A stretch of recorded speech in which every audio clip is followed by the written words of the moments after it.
32 दिनों से चल रही जंग में ईरान में हजारों बम बरसे हैं, 1500 से ज्यादा लोग मारे गए हैं, भयंकर तबाही हुई है।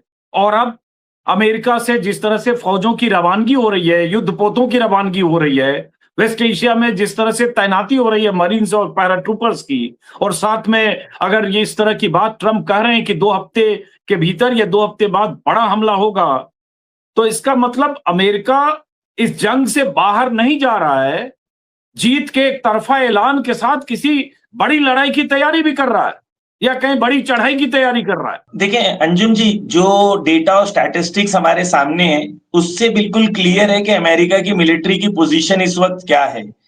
जैसा कि आपने खुद ही न्यूयॉर्क टाइम्स की रिपोर्ट देखी है कि इनके 30-40 हजार सोल्जर्स इस वक्त होटल्स में रह रहे हैं, और इनके सोल्जर्स इस वक्त जो हैं वो मिलिट्री बेसिस में भी नहीं है। इनके मिलिट्री बेसिस की हालत, 13 मिलिट्री बेसिस तबाह हो गए हैं।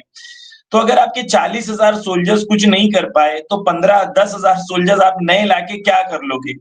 एक तरफ अंजुम जी ये टोटल अपने सोल्जर्स को बढ़ा के भी 60 हजार तक ले जाएंगे। ईरान के 9.5 लाख सोल्जर्स जो है वो ऑफिशियल है, और 1 करोड़ सोल्जर्स उनके बसीजी हैं।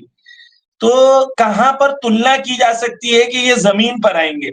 प्लस आप जानते हैं अंजुम जी, अगर जमीन पे जो भी सोल्जर्स आते हैं उनको एक डिप्लॉयमेंट चाहिए होता है, बैकअप चाहिए होता है, उनको सप्लाई चेन चाहिए होता है, उनको रुकने की जगह चाहिए होती है।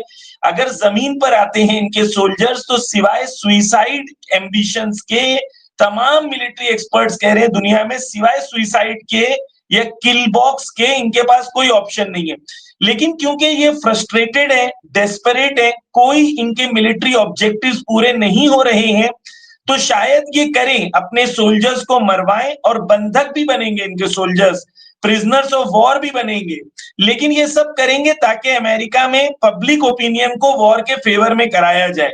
इसके अलावा इनके पास कोई ऑप्शन नहीं है, कोई वॉर ऑब्जेक्टिव ऑन ग्राउंड ये हासिल नहीं कर पा रहे हैं।